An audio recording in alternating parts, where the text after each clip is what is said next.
आणि आपल्या जे कॅम्प फरक आहे. आज आपण जवळपास 300-350 संख्येने या ठिकाणी सगळे व्हॉलंटियर जमलेले आहोत.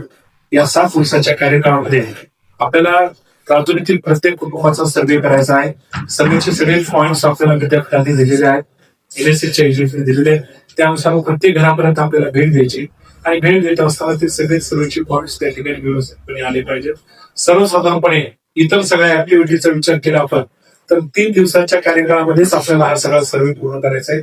राजुरी गावचं वैशिष्ट्य आपण लक्षात घ्या. जवळपास 10-12 हजार लोकसंख्येचं गाव, मोठं गाव आहे.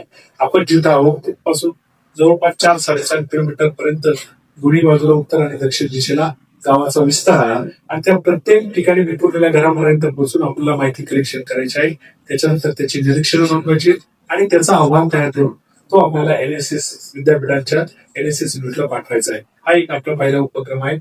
जसं की मगाशी सांगण्यात आलं की पडीक जमिनीचं व्यवस्थापन आणि जल व्यवस्थापन ही या वर्षाची मुख्य थीम असल्यामुळं आपल्या परिसरामध्ये अनेक 18 विभागावरती जी आपली आवश्यक करून भागातली गावं आहेत त्या गावामध्ये विशेष करून अनेक गावामध्ये पडीक जमिनीचं व्यवस्थापन आणि जल व्यवस्थापनाचे जे वेगवेगळ्या प्रकारचे प्रयोग वॉटर फाउंडेशन आणि लिपिंग फाउंडेशननी केलेले आहेत त्याचं त्या ठिकाणी जाऊन आपल्याला निरीक्षण करायचं आहे. कशा पद्धतीने पाणी अडवा आणि पाणी जिरवायची संकल्पना राबवली जाते. पाणी अडवण्यासाठी वेगवेगळ्या प्रकारचे जी स्ट्रक्चर्स असतात, जसं सिमेंट बंधारे म्हणतो आपण, कोल्हापुरी पद्धतीचे बंधारे, वडद बंधारे म्हणतो. त्याचबरोबर छोटे मोठे दगडापासून तयार केलेले बंधारे असतील, मातीपासून तयार केले असतील, संस्थांतर केलेले असतील, त्या सगळ्यांची माहिती त्या ठिकाणी प्रत्यक्ष जाऊन आपल्याला घ्यायची आहे. जल व्यवस्थापनाचा तो महत्वाचा काम आहे. भारत देश हा कृषीप्रधान देश असल्यामुळे इथली अर्थव्यवस्था कृषीशी निगडीत आहे आणि शेती उत्तम व्हायची असेल तर पाण्याची व्यवस्था असायला पाहिजे.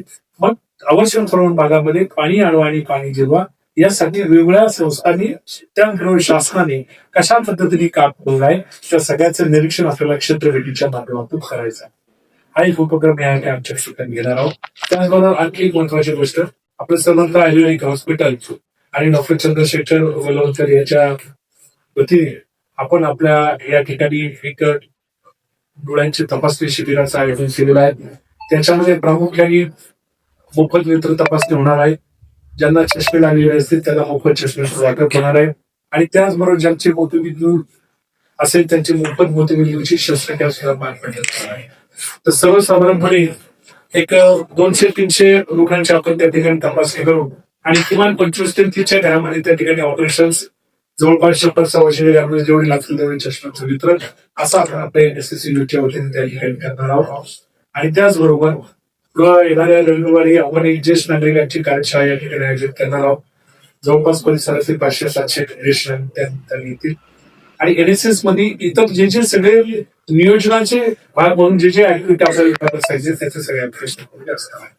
सकाळी योगासना प्राणायामापासून आपली जी दिनचर्या सुरू होते ते पद्धतीने सहभाग नोंदवा. जी जबाबदारी आपल्यावरती पडेल ती सगळी जबाबदारी आपण व्यवस्थितपणे त्या ठिकाणी पार पाडावी. पूर्वी 2 कॅम्प करणं सक्तीचं होतं NSS मध्ये आपल्याला सर्टिफिकेट मिळवण्यासाठी. हल्ली आपल्याला 1 कॅम्प केल्यानंतरच आपला त्याच्यामध्ये सर्टिफिकेट प्राप्त होतं आणि आता आपल्यासारख्या मोठी महाविद्यालयाची शाळा समजा आता आपला आज कॉलेज ऑफ इंजिनिअरिंग मॅनेजमेंट मध्ये 1900 मुलं शिकत असतील तर एखाद्या विद्यार्थीला 1 कॅम्प करता आला तर त्याला पुढचा कॅम्प करता येणार नाही. कारण सगळ्यांना आपल्याला त्याच्यामध्ये पिरियडिकली संधी कशी देते याचा आपण विचार करत असतो आणि म्हणून आपण सगळ्यांनी लक्षात ठेवा की NSS ही नेतृत्वगुण विकास करणारी कार्यशाळा आहे. व्यक्तिमत्वाचा सर्वांगीण विकास राष्ट्रीय सेवा योजनेच्या शिबिराच्या माध्यमातून घडत असतो. स्वावलंबन, स्वयंशिस्त यासारख्या गुणांची सुद्धा त्यामध्ये वाढ होत असते आणि ह्या सगळ्या ज्या ऍक्टिव्हिटी तुम्ही तुमच्यासाठी इथं प्लॅन केलेल्या आहेत त्यामध्ये तुम्ही यशस्वीपणे स्वतःचा सहभाग नोंदवा आणि NSS चा कॅम्प हा यशस्वी करण्याचा सगळ्यांनी त्या ठिकाणी प्रयत्न करावा. तुमच्यासाठी गेली नाही म्हटलं तरी 10-15 दिवस हे सगळे तुमच्या प्राचार्यांपासून त्या इन्स्टिट्यूट मध्ये आपले NSS कोऑर्डिनेटर्स आणि डिपार्टमेंट हे सतत त्या ठिकाणी कार्यरत असतं.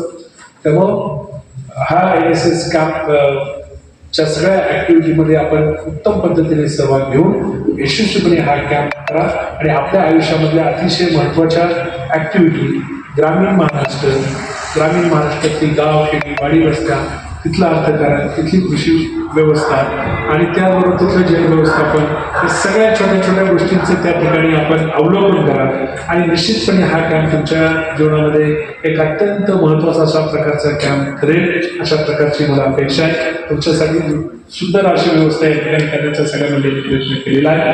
मी आपल्या सगळ्या निश्चित त्याबद्दल अभिनंदन करतो.